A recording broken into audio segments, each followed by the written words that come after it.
안녕하세요. 동네 경찰서 여성청소년계에서 근무하고 있는 경위 홍재봉입니다. 경찰관을 나타내는 키워드 3개는 평등, 희생, 체포라고 생각합니다. 첫 번째, 평등은 경찰관이라는 단어와 함께 떠오르는 이미지는 영화에서 흔히 보아서 알 수 있듯이 범죄자와 쫓고 쫓기는 모습을 쉽게 떠올릴 수 있습니다. 그리고 영화에서 범죄자가 외치는 대사 중 유전무죄, 무전유죄라고 말하는 대사가 있는데 이 대사는 당시 사회의 부조리를 풍자하여 외치는 메시지였습니다. 법을 집행하는 경찰관은 사회적인 지위의 낮고 높음에 관계없이 만인에게 평등하게 집행되어야 국민에게 신뢰를 받을 수 있으므로 첫 번째로 이 단어를 키워드로 선택하게 되었습니다. 두 번째, 희생. 경찰 공무원은 직업인으로서 개인과 가족의 생계수단을 위해 일을 할 때도 있지만 업무를 하다 보면 공익과 자신의 이익이 상충될 때 공익을 위해 희생해야 하는 경우가 종종 있습니다. 예를 들면 일반 시민이 연휴 때 여행을 떠나 쉬러 갈 때 경찰관은 교대로 빈집을 지키기 위해 순찰을 하거나 가족들과 휴가 때 놀러 갔다가도 긴급한 사건으로 비상이 걸리면 휴가를 반납하고 다시 업무 현장으로 복귀해야 하는 경우가 있습니다. 그리고 위험한 일에 맞닥뜨렸을 때 개인의 안전을 위해 회피하기보다는 범인에 맞서 상황을 제압해야 하는 경우가 있습니다. 희생정신은 경찰관이 갖추어야 할 주요 덕목 중 하나입니다. 세 번째, 체포. 경찰관이라고 하면 수갑, 총 등을 연상할 수 있는데 이러한 장구들은 범인을 체포하는 데 사용되는 것입니다. 저도 예전에 형사부서에 근무할 때 바지의 허리 안쪽에 수갑을 꽂아 다니던 기억이 납니다. 처음에 범인이 누구인지 모르다가 수소문 끝에 범인을 찾아내어 수갑으로 체포할 때가 있습니다. 범인으로서는 긴장되고 재수가 없다고 생각할 수 있겠지만 경찰관은 어렵게 범인의 인적사항을 밝혀내서 은신처에 숨어있는 범인을 자기 손으로 잡아서 수갑을 채울 때 약간의 희열 같은 것을 느낄 때가 있습니다. 저도 초임 때 내 수갑에 첫 번째로 채워지는 사람은 누구일까 혼자 생각하고 실수하면 안 된다는 생각에 집에서 조카와 놀아주면서 수갑을 채워보고 했던 기억이 납니다. 유능한 경찰관은 현장에서 사소한 증거를 놓치지 않고 이를 토대로 범인을 찾아내어 잘 체포하는 경찰관이라고 생각합니다. 그래서 저는 경찰을 표현하는 핵심 키워드로 평등, 희생, 체포라는 단어를 선택하였습니다. 경찰의 장점은 일반 시민들이 경찰은 나쁜 사람을 잡는 역할만 한다고 알고 있지만 실제 경찰은 여러 분야의 조직 체계로 구성되어 있습니다. 홍보를 담당하는 경찰관, 외국어를 능숙하게 구사하여 외국인과 관련된 범죄 첩보를 수집하고 근거하는 외사경찰관, 신임 경찰관을 가르치는 교수요원 경찰관, 대통령을 경호하는 경호경찰관 등 다양한 부서가 있어서 젊은 경찰관들이 자신이 가지고 있는 능력을 마음껏 발휘할 수 있는 조직입니다.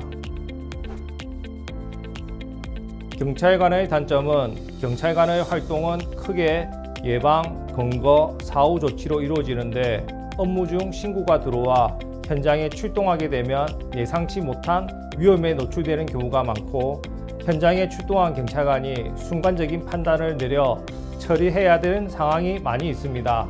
그러다 보니 경찰관을 오래 하다 보면 스트레스로 인한 불면증, 불규칙한 생활 습관으로 인한 신체 기능 저하가 발생되는 경우가 많이 있습니다. 그래서 평소 자신의 몸을 잘 관리하는 것이 중요합니다. 전국에 55개의 청소년 경찰학교가 있습니다. 청소년 경찰학교는 교육부와 경찰청이 협업하여 만든 시설인데 교육부에서 예산을 지원하고 경찰청에서는 이를 운영하는 경찰의 인원과 시설을 지원하여 만든 시설입니다. 주로 예전에 파출소로 사용하다가 지구도로 통합되면서 빈 건물을 리모델링하여 만든 건물입니다. 2015년 7월 9일 사직동에 동네 청소년 경찰학교가 개설되었고 부산에 총 5개의 청소년 경찰학교가 현재 운영되고 있습니다. 청소년 경찰학교는 기존의 주입식 교육에서 탈피하여 체험형 학교 폭력 등 예방교육 운영으로 매년 1000명에서 3000여 명의 학생들과 학부모들이 동래 청소년 경찰학교를 찾고 있습니다. 동래 청소년 경찰학교는 총 3층 건물로 되어 있는데 1층에는 환영회장으로 북카페, 개인 상담실, 오리엔테이션을 할 수 있는 공간이 있고 2층에는 경찰 체험장으로 경찰 제복 체험실, 유치장, 과학수사 체험장이 마련되어 있으며 마지막으로 3층에는 힐링 체험장으로 학교폭력 역할극장, 클라이밍, 시뮬레이션 사격장이 설치되어 있어서 학생들이 몸소 체험하면서 범죄 예방 교육을 받을 수 있는 시설입니다. 일을 하면서 여러 에피소드가 있는데 한 가지 사례를 뽑아 이야기하면 예전에 택시 강도 사건이 기억납니다. 당시 전국적으로 택시 강도 사건이 많이 유행되고 있었는데 주로 손님이 택시기사에게 인적이 드문 곳으로 가자고 한 후 택시가 목적지에 도착하면 택시 요금을 지불하지 않고 칼을 기사의 목에 견주어 택시기사가 벌인 일당을 모두 빼앗은 후 도주하는 수법이었습니다. 예전에 제가 파주소에 야간 근무를 하고 있는데 택시 강도 사건이 발생했다는 112 신고를 지령받고 인근에 있는 순찰차와 함께 인적이 드문 산 쪽으로 이동하면서 서치라이터를 비추고 수색하고 있었는데 수상한 남자 2명이 저를 의식하면서 산 밑으로 황급히 내려가는 것을 보았습니다. 이때 직감적으로 용의자일 수도 있다는 생각에 다른 순찰자에게 지원 요청을 했습니다. 그리고 산 밑으로 뒤따라가 산 중턱에서 용의자 2명을 붙잡았습니다. 이후 함께 출동한 직원들이 사회적으로 이슈가 되는 큰 사건의 용의자를 잡아서 축하한다고 우전 연락이 왔었고 저도 내심 기쁜 마음을 감출 수가 없었습니다.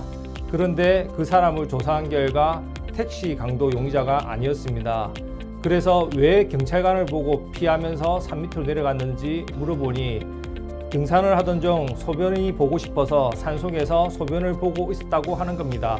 갑자기 경찰관이 불을 비추면서 다가와서 노상방뇨 때문에 잡으려고 하는 줄 알고 산 밑으로 피해서 내려갔다고 하는 겁니다. 그래서 노상방뇨 죄책감에 도망가다가 붙잡힌 용의자 2명은 훈방해 주었고 실제 범인은 며칠 뒤 수사를 통해서 잡게 된 사례가 있는데 아직도 가끔 기억이 납니다. 소년범의 수를 줄이기 위해서는 경찰 단계에서부터 교정 단계까지 담당자들의 열정이 중요하다고 생각합니다.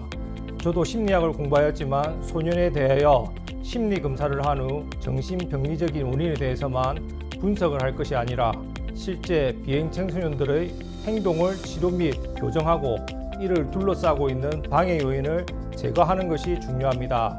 다시 말해서 이론적인 판단보다는 실제 비행 청소년을 변화시킬 수 있는 전문가가 필요하다는 뜻입니다.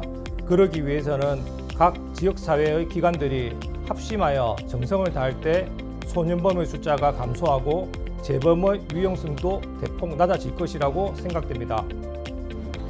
청소년 여러분, 꿈을 포기하지 말고 끝까지 도전합시오. 그럼 반드시 이루어집니다. 차렷! 경례!